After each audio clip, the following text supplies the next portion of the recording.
Olá, minha gente, sejam todos muito bem-vindos ao nosso podcast Papo de Redação dessa quase sexta, porque hoje é quinta-feira, dia 17 de outubro, o episódio de número 352. Aqui quem fala com vocês é o Lucas Luquezzi e já adianto que a gente vai ter muitas notícias de polícia, né?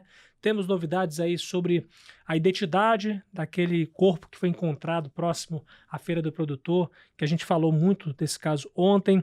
Tem também a prisão de uma quadrilha suspeita de assaltar uma joalheria no centro da cidade, o aumento de crimes em um loteamento aqui da cidade, apesar de que esse loteamento é onde fica a sede do quartel do Giro da Polícia Militar. Já já a gente trata a respeito disso. Tem ainda a prisão de um policial após suspeita de estuprar 3 crianças da própria família. Já já a gente fala a respeito disso. E também, gente, hoje tem história impactante, né? De um pai solo que ficou sem emprego, sem moradia, depois de decidir acompanhar o filho em um tratamento para evitar a cegueira total dessa criança lá em Brasília.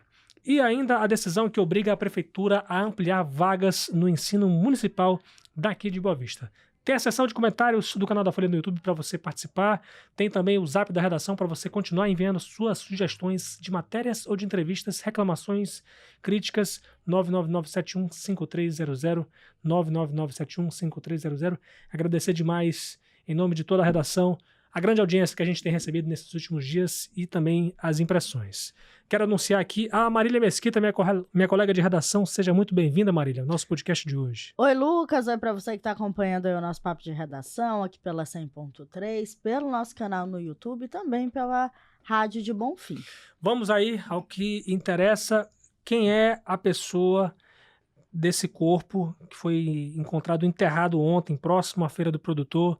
Já teve identificação, né, Marília? Isso, Lucas. O Instituto de Identificação Odílio Cruz identificou aí esse corpo que foi encontrado enterrado próximo à Feira do Produtor ontem, lá no bairro São Vicente, e a identificação ocorreu aí no início da noite, ainda da quarta-feira, dia 16, horas depois do corpo ter sido encontrado. A vítima foi identificada como um homem venezuelano de 29 anos.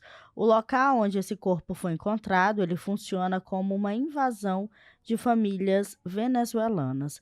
A a Folha, ela apurou que a causa da morte foi enforcamento com corda e o caso é investigado pela Delegacia Geral de Homicídios ADGH.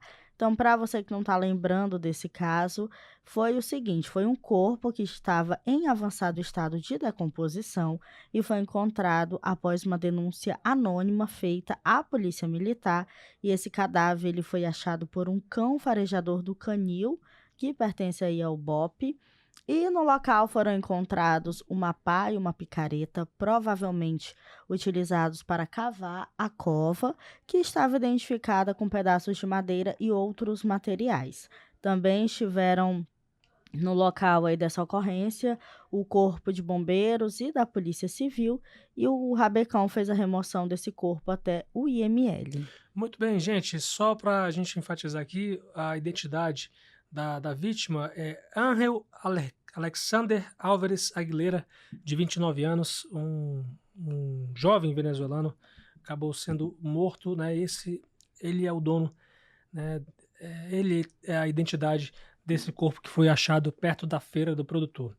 E também, Marília, tem aqui a notícia de uma prisão de uma quadrilha que estava tocando terror, né? Assaltou uma joalheria e aí a polícia, por meio da força tática, fez um belo trabalho para poder localizá-los, né? Isso mesmo. Foram presos aí um jovem de 24, de 22 e 2 de 27 anos, suspeitos de cometer um roubo a uma joalheria ali no centro de Boa Vista. E esse crime ele aconteceu na terça-feira, dia 15, e a prisão foi efetuada na quarta-feira, dia 16, pela Força Tática. E aí, como que a PM chegou aí nesses camaradas? A operação para localizar esses suspeitos iniciou após uma denúncia de que o veículo utilizado no crime estaria estacionado em um condomínio no bairro Alvorada. A guarnição foi ao local e identificou um dos suspeitos aí que tentou fugir, mas ele acabou sendo capturado e confessou ser o motorista de fuga no assalto. Com ele, a polícia encontrou um aparelho celular. Em ato contínuo, a equipe prendeu outros dois aí no mesmo bairro e ambos estavam armados com revólveres calibre 38.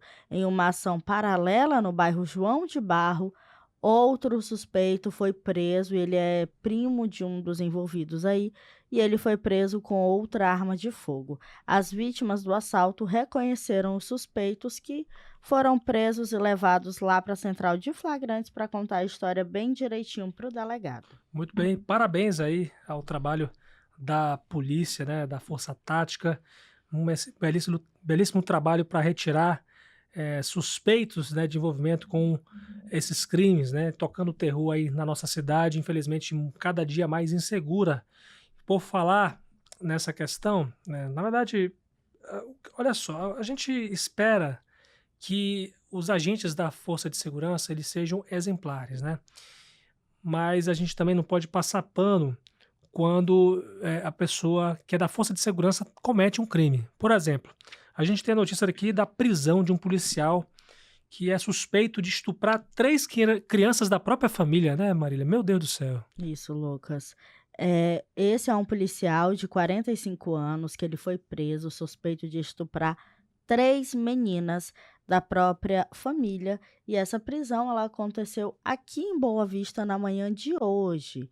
E, além dessa prisão, também foram realizadas aí busca e apreensão de computadores, celulares, pendrives, CDs e DVDs na casa do investigado que fica lá no município de São Luís.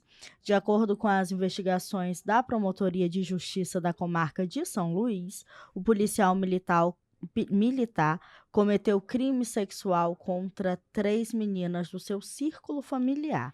A primeira vítima tinha 5 anos na ocasião do crime, cometido em 2020. O segundo crime foi relatado neste ano, porém ocorreu quando a vítima era criança. E o último e mais recente foi contra uma criança de 11 anos que relatou que o denunciado lhe ofereceu R$ 5 para tocar em suas partes íntimas. A promotora de justiça de São Luís, a Lara Fagundes, ela afirma que é inquestionável o risco que o representado impõe à sociedade, particularmente às crianças e mulheres de sua própria família, grupo do qual deveria ser o principal protetor.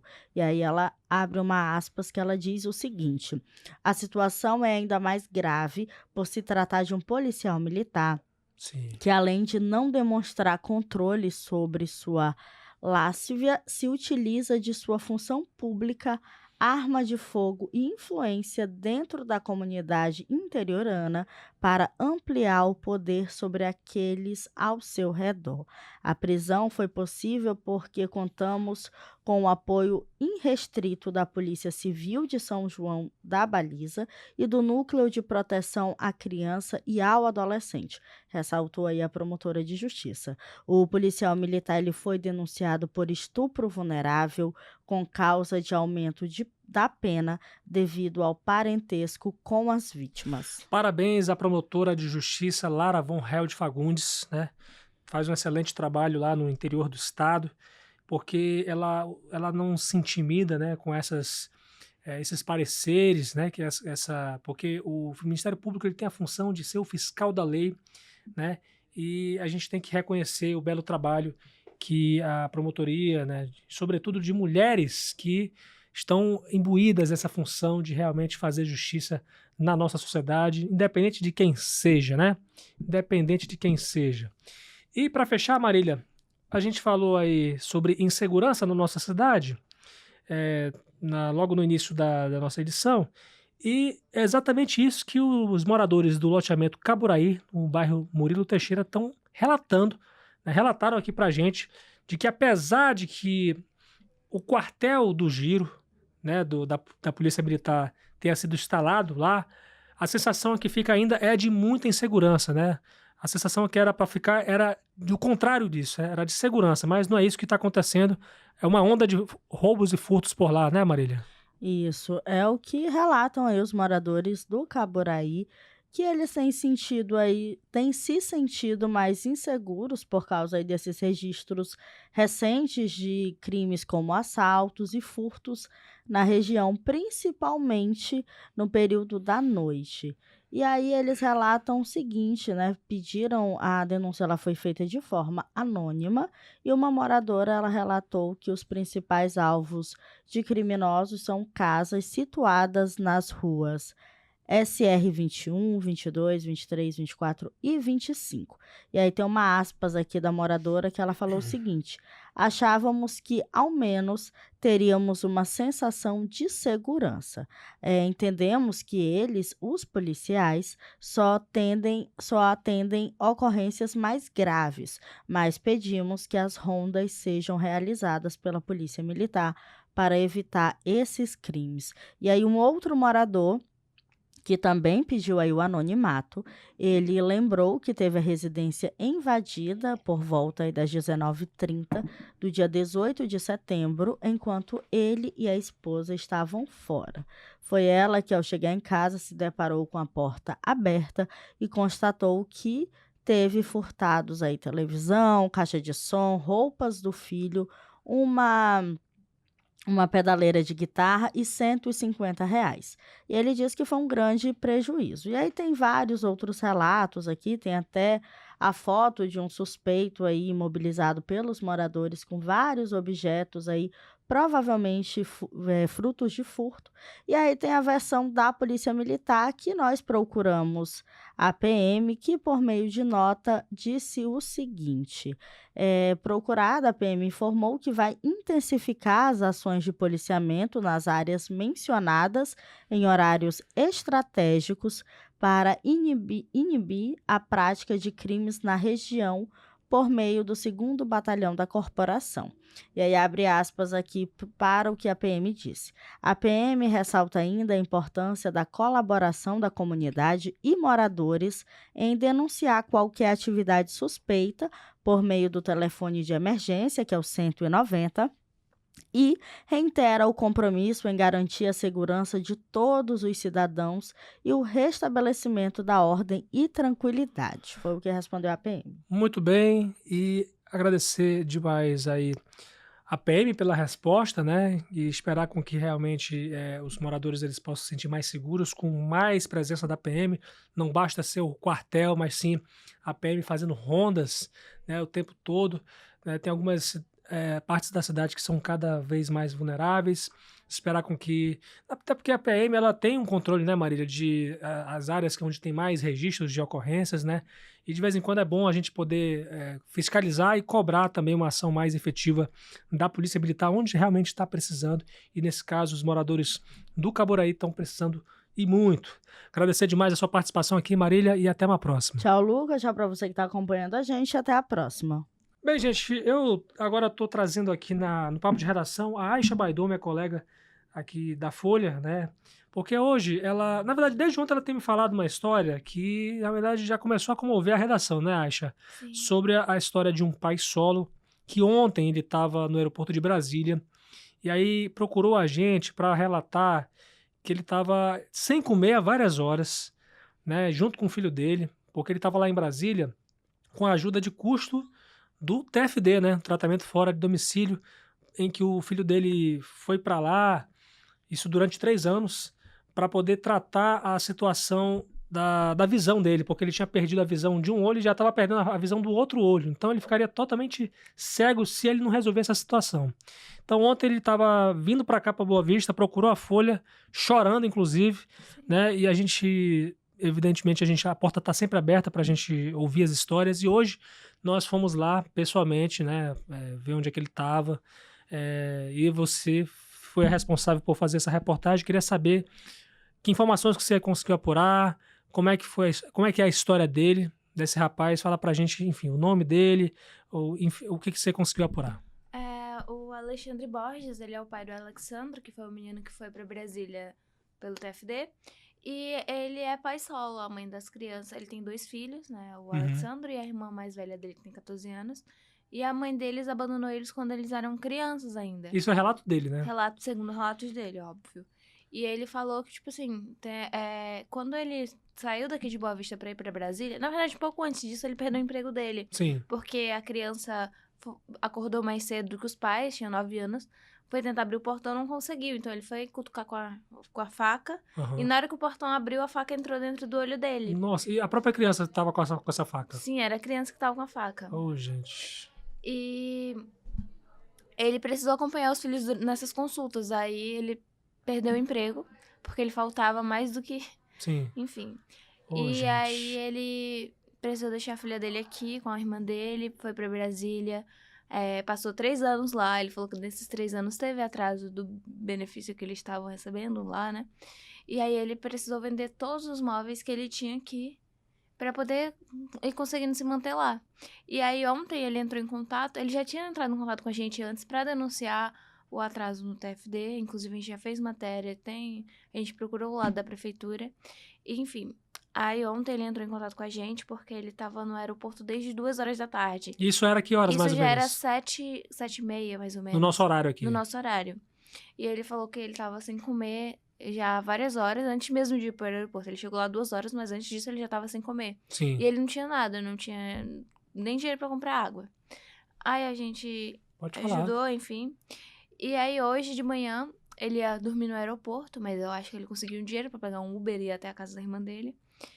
E ele pediu pra ficar lá por uns dias. Ela não pode abrigar ele por muito tempo, porque a casa não é dela também. A casa é da madrinha da filha dela. Então a irmã dele já vive numa casa cedida. Ah, a irmã dele já vive numa casa cedida, então ela não pode abrigar uma outra pessoa lá. E ele falou que ele precisa de um lugar pra morar com os filhos dele. Ele também não vai deixar a filha dele lá com a tia, porque ele falou que o lugar do filho é do lado do pai ou da mãe, não com os tios, né? Sim. E ele só tá querendo um lugar pra morar e um emprego, que é pra ele conseguir se estabilizar. Ele também pediu ajuda psicológica, porque o filho dele tá há 3 anos sem frequentar a escola, devido ao acidente, mexeu com o psicológico dele, ele sofreu bullying, era chamado de cegueta. Sério? Então, ele não quer ir pra escola por esse motivo. Sim. E ele contou que o filho dele era uma criança muito ativa e agora ele tá mais retraído. E, de fato, durante a reportagem, a criança ficou muito quieta. Você não conseguiu pegar nenhuma declaração da criança porque ela tá quieta, né? Até na hora da foto, a gente precisou pedir pra ele ir tirar foto, porque ele tava muito tímido. Sim. E ele só respondia balançando a cabeça, não falava. Gente, é uma situação muito triste, né? Nessa época, ele tinha 9 anos, né? Sim. E hoje ele tá com 13, né? É. Gente, e agora, Maisha, eu queria que você falasse como é que as pessoas elas podem ajudar, né? Tem algum Pix, né? Eu sei que você tá com a colinha aí do Pix que as pessoas podem enviar suas doações em dinheiro, né? Porque ele tá precisando de ajuda de dinheiro, ele tá precisando de ajuda de emprego, né? E aí, quem sabe, uma oportunidade de alguém vai que tenha uma casa que possa ceder para ele, né? A gente nunca sabe quem tá ouvindo a gente. E se porventura vocês estiverem ouvindo aí, gente, a Aisha vai dar o contato e o Pix, né? Fala devagarzinho, Aisha, só pra gente, pro pessoal anotar aí. Então, quem quiser contribuir com a família, quem quiser contribuir com o Alexandre, é só entrar em contato pelo telefone 95991474173. Ou, se a pessoa preferir, pode fazer a doação por Pix, né? Alexandre Barros. Uhum. Eu vou repetir de novo. É o e-mail, né? O e-mail, é e-mail. É Alexandre, ALXANDR, Barros, 927@gmail.com. Mas caso vocês tenham dúvida, é só entrar em contato novamente, né, pelo número 9591474173, e aí ele mesmo pode fornecer a chave Pix. Ou então ler a matéria completa lá na folhabv.com.br, que lá embaixo eu coloquei a chave Pix dele e a pessoa só copia e cola. Perfeito, né, gente? Qualquer dúvida aí. Inclusive, vocês que estão mais ligados em rede social do que site, né? Tem um Instagram da Folha BV, que lá a gente tem um vídeo, né? Um trecho de uma entrevista que a Aisha falou, que a Aisha fez com o Alexandre, né? Se vocês puderem ajudar, ajudem, né? Vamos ajudar a fazer o bem aí, porque o jornalismo não vive só de desgraça como muita gente pensa, de a gente noticiar a polícia, noticiar mortes e tudo mais. A gente está aqui a serviço das pessoas também, de ajudar as pessoas, usar o jornalismo para o bem. Agradecer demais, Aisha, e parabéns pela sua reportagem, viu? Obrigada, Lucas. Tchau, gente. Mas e, aí... novamente, se quiserem, é só ler a matéria completa no site. Vocês vão... Sim. Mas vão aí, como é que você está sentindo depois de uma reportagem como essa? Você não foi a primeira reportagem de solidariedade que você fez, né? Acredito eu. Não, posso estar errado. Eu faço várias. Geralmente, quando eu entrei na Folha, quando eu era estagiária ainda, a Dina até me chamava de Aisha Vaquinha, porque eu fazia muita matéria de vaquinha, de solidariedade. E é muito legal. Eu espero poder ajudar o Alexandre da mesma forma que eu consegui ajudar as outras pessoas. Porque a gente pensa que a gente tá ali na correria do dia a dia e a gente faz uma matéria em 20, 30 minutos, às vezes. Às vezes pega um pouco mais de tempo, a dele pegou mais tempo. Sim. Mas a gente faz uma matéria de 20, 30 minutos e a gente acha que não vai dar em nada. E quando a gente vê, várias pessoas vindo agradecer, obrigada, eu consegui cesta básica, consegui alimentação pro mês inteiro, consegui pagar meu aluguel, pagar minha conta de energia. E é com esses relatos que a gente vê que, cara, valeu a pena aqueles 4 anos que eu passei surtando na faculdade. Enfim... A gente nunca, às vezes a gente não tem dimensão de como esse nosso trabalho ajuda as pessoas, né, Aisha? É quando a gente faz uma matéria, acho que principalmente essas de solidariedade que mexem com a gente mesmo, de denúncias também, que a gente vê que o nosso trabalho vale a pena, assim, com todo certeza. esse esforço. Valeu a pena ficar 4, 5 anos na faculdade, né, Aisha? Valeu. Cada surto que eu dei vale a pena quando a gente vê. Porque o nosso trabalho é esse, né? Ser o porta-voz da população. E a gente pelo menos quando eu decidi fazer jornalismo, eu queria fazer diferença na vida das pessoas. Eu só não imaginava que... Seria tanta, né? Seria tanta, assim. A gente pensa que não, mas para essas pessoas... Até hoje, tem gente que eu falava... Quando eu entrei aqui, quando era estagiária, em 2022, essas pessoas até hoje interagem comigo, porque... Olha que legal. Ainda mas também eu acho que o teu jeito de falar com as pessoas, esse jeito animado, e uma fala mais rápida, inclusive, eu acho que encanta as pessoas, assim, os entrevistados, as fontes, né? Acho que isso facilita muito, né? O contato, também as pessoas se sentem mais à vontade de falar contigo. Pode ser. Eu só vejo... Obrigada.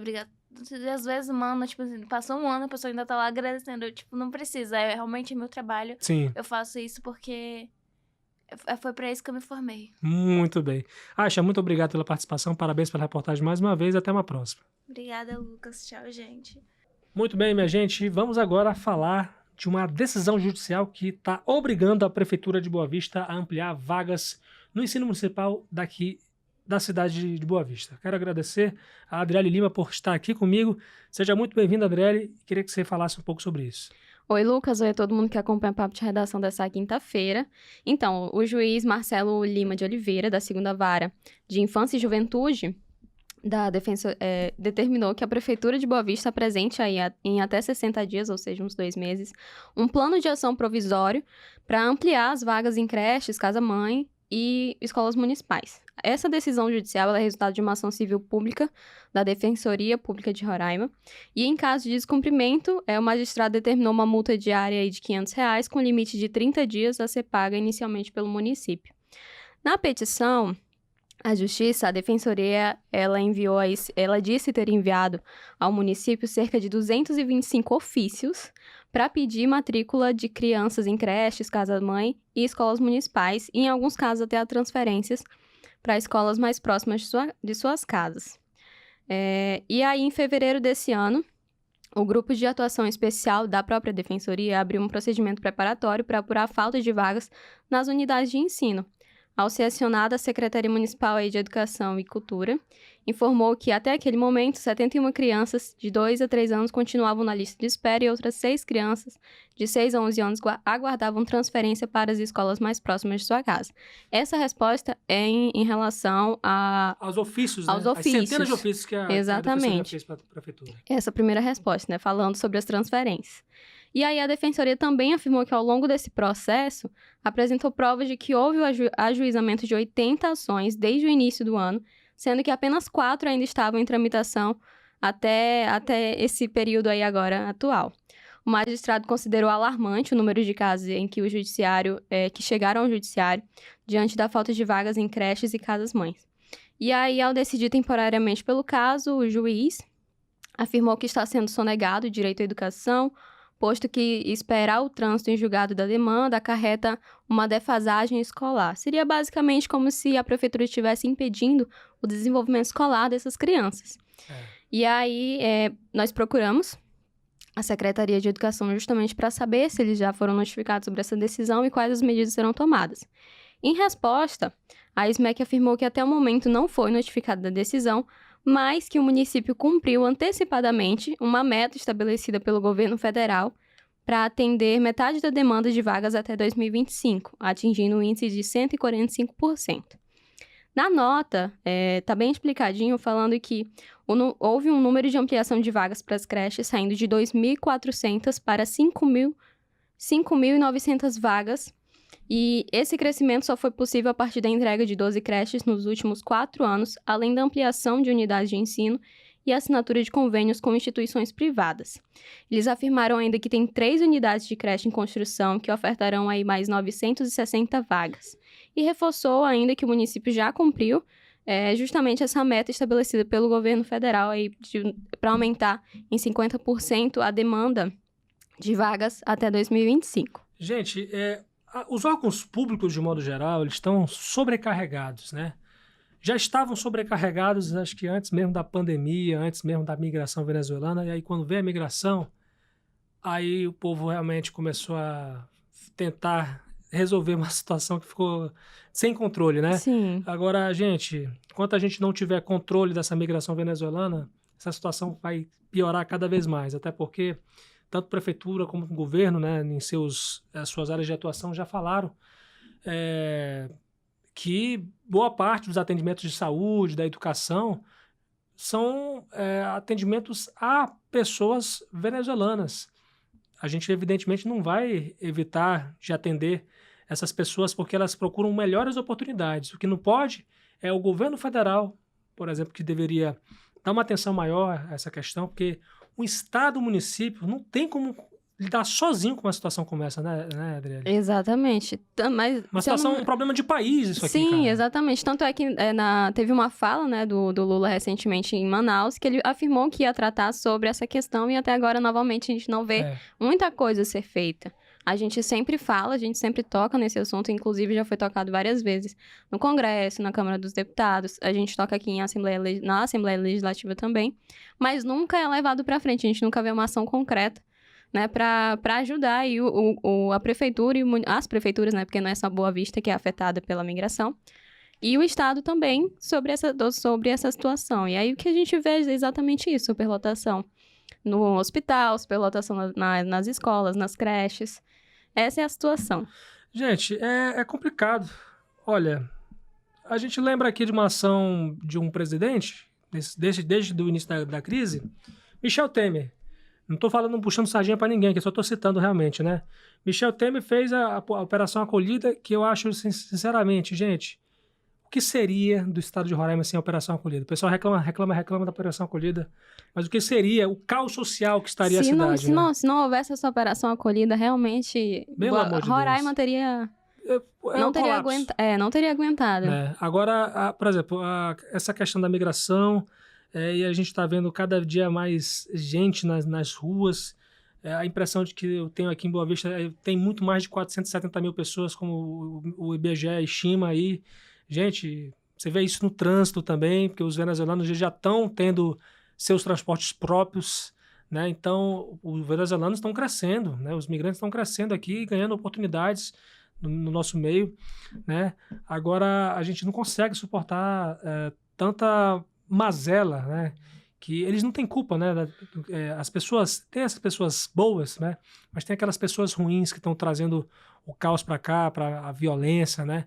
Agora é um problema de país que tem que ser enfrentado de país para país. Uma pena que até agora a gente não viu nada efetivo, mas a gente tem que bater nessa tecla o tempo todo. Vai que eles ouvem a gente, né? Escutem, então. É difícil, mas enfim. Obrigado, Adriele. Até uma próxima. Nada, Lucas. Até a próxima. Então, gente, vamos encerrar aqui o nosso podcast Papo de Redação com os trabalhos técnicos de Fabiano Lopes, Rio Ferreira, John Hudson e Aduan Figueiredo. Quem falou com vocês foi o Lucas Luquezzi. Siga as nossas redes sociais no Instagram, no Facebook, no Twitter. aliás, no X, né? E no YouTube. Rádio Folha BV no Instagram, Folha FM 100.3 no Facebook e no YouTube. E a minha rede social pessoal é Lucas Luquezzi, lá no Instagram. Deus abençoe vocês, gente. Muito obrigado pela parceria, pela companhia. Amanhã às 6 da tarde a gente volta, se Deus quiser.